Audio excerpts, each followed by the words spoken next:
Biophilic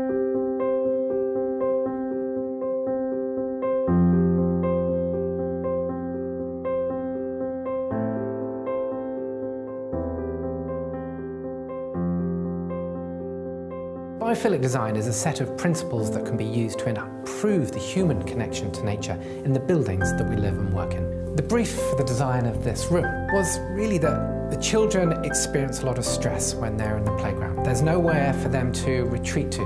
There's noise, there's confusion, there is activity, and the children were just getting overwhelmed.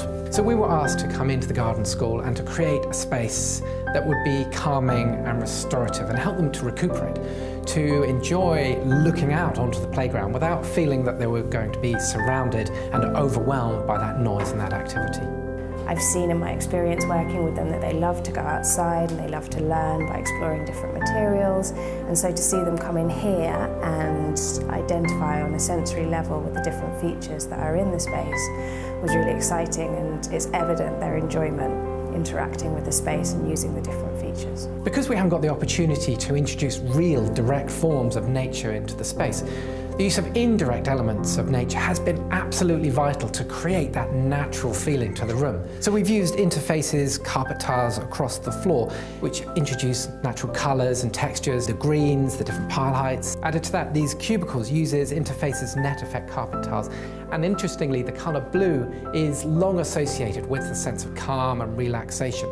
So these little spaces are areas where the children can just tuck themselves in to retreat from the rest of the world. It even changes the acoustics when they're sitting inside them, and this amazing sense of calm and relaxation starts to happen. The first time we came into the space, they went directly into these hexagonal cocoon-like shapes, and there's one particular child who every time she's come in, she goes into that space, and this is a child who actually seeks small, confined, dark spaces, so it was fantastic to see her immediately find something that fulfilled her need. Simply putting window seats next to windows mean that when children sit and gaze out onto the playground, they're sitting in the space where they can maximise their exposure to natural light inside.